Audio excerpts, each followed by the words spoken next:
Mohon maaf, almarhum aja udah 19 tahun masih bisa memberikan manfaat buat kita semua yang masih hidup. Alhamdulillah. Ini kan wasilah ada orang mati kita kumpul, betul. Wasilah ada majelis haul, tukang pisang dapat duit, tukang jeruk dapat duit, tukang kue dapat duit, ustaz. Wasilah orang mati. Orang mati aja masih bisa memberikan manfaat. Kita yang hidup jangan kalah. Kita kudu banyak memberikan manfaat. Khairun nas anfa'uhum linnas. Kita harus menjadi manusia yang baik. Siapa manusia yang baik? Orang yang bisa bermanfaat buat orang lain. Buat orang lain. Nah, makanya siang hari ini kita duduk hadir di majelis maulid, insya Allah harus bertambah ilmu kita, harus bertambah keimanan kita, harus bertambah kita kebaikan kita, insya Allah. Amin ya rabbal alamin.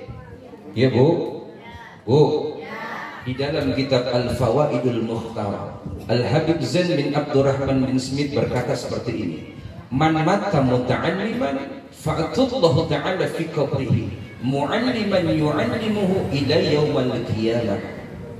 Ada yang artinya tahu? Ada yang paham artinya, Bu? Man mata muta'alliman, siapa orang yang diwafatkan oleh Allah Subhanahu wa taala statusnya menjadi murid daripada seorang guru. Artinya apa? Ketika kita diwafatkan oleh Allah Subhanahu wa taala, kita aktif, kita istiqomah duduk di majelis ilmu,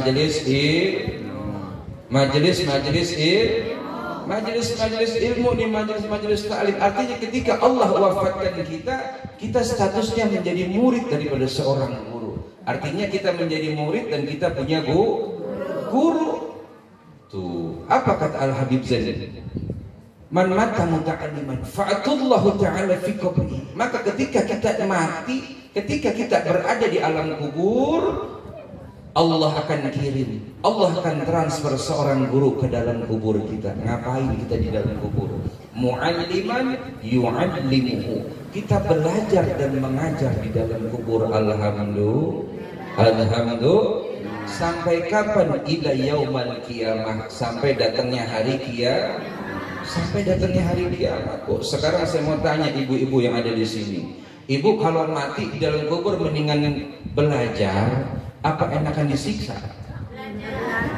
Oh, enakan disiksa apa enakan belajar kita di dalam kubur? Enakan kita belajar. Makanya semasa hidup kita istiqomah duduk di majelis taklim. Biar kata ngaji sambil nyender, nggak apa-apa. Ada yang sambil nyender? Yang di belakang. Biar kata ngaji sambil selonjoran, kagak apa-apa. Tetap kita mendapatkan kebahagiaan nanti dunia dan akhirat. Tuh, jadi gitu. Kalau kebiasaan diri kita ibadah, kebiasaan kita zikir, kebiasaan kita sholawat, kebiasaan kita baca Quran, kebiasaan kita sholat wajib dan sholat sunnah, kebiasaan kita wirid, kebiasaan kita sedekah, mana yang lebih banyak? Mana yang lebih dominan amal kita? Bu, kira-kira ini kagak usah dijawab dalam hati aja, Bu. Beneran minta.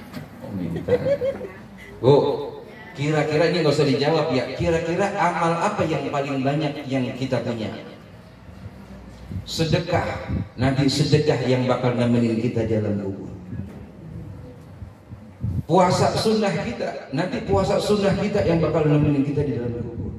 Bacaan Al-Quran kita, maka bacaan setiap Al-Quran kita akan menjadi teman kita di dalam kubur. Amal-amal apa yang dominan yang biasa kita kerjakan semasa hidup kita, itulah yang akan menjadi teman kita nih nanti di dalam kubur. Di dalam kubur. Wabil khusus mohon maaf, ini saya sampaikan pada siang hari ini ya. Baik sholat kita, maka hakul yakin alam kubur kita akan menjadi tempat yang paling indah, insya Allah. Amin ya rabbal. Tapi kalau buruk daripada sholat kita, apalagi kita orang-orang yang tarikus sholat, Orang-orang yang meninggalkan sholat, na'udzubillah summa na'udzubillah, maka sudah bisa dipastikan alam kuburnya akan mendapatkan celaka. Karena apa, Bu? Amalan yang akan bisa menjawab pertanyaan daripada malaikat munkar dan nakir itu sholat. Ketika nanti kita dimasukin ke liang lahat, semua keluarga kita pulang 7 langkah dari kuburan kita, dari makam kita, maka hadirlah malaikat munkar dan nakir. Bertanya malaikat munkar dan nakir, man rabbuka? Man rabbuka? Siapa Tuhanmu? Karena tangan ini biasa kita ajak sholat ketika takbiratul ihram, Allahu, maka tangan ini akan memberikan kesaksian Allahu Rabbi, Allah adalah Tuhanku. Wa ma kiblatuka, ketika kita lagi takbiratul ihram kan kita barengin dengan apa? Dengan kemana niat kita? Mustaqbilal tuh, Ka'bah adalah kiblat. Wa ma nabiyuka, ketika kita lagi tasyahud akhir, apa yang kita baca? Sholawat kepada Nabi Muhammad sallallahu alaihi. Wa ma kita buka, apa yang kita baca ketika kita sedang sholat? Al-Qur'an. Tuh, semua pertanyaan di alam kubur, semua pertanyaan malaikat daripada munkar dan nakir akan terjawab ketika kita istiqomah sholat lima. Nah, ini makanya orang perempuan nih buat perhatian. Orang perempuan mohon maaf yang masih dapat mens atau hands, head ya, apa head? Saya gak ngerti dari itu. Head ya. Itu kan kita kalau udah bersuami, mohon maaf. Ya, kita kalau udah bersuami, mohon maaf, kan kita kalau lagi halangan kan kagak kita enggak makanya perempuan punya kewajiban taat sama suami. Paham gak kira-kira?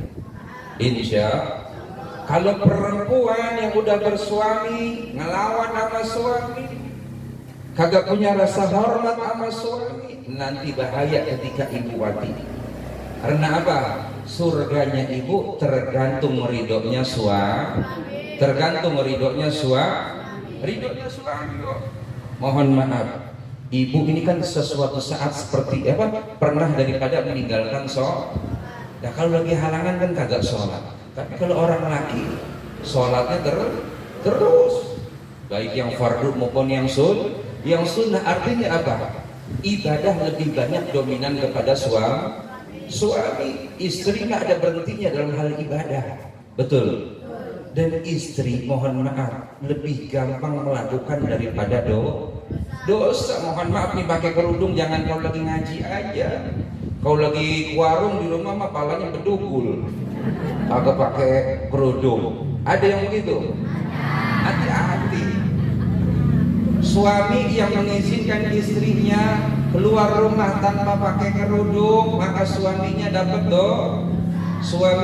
dosa. Makanya kalau kita jadi istri mau pergi kemanapun kita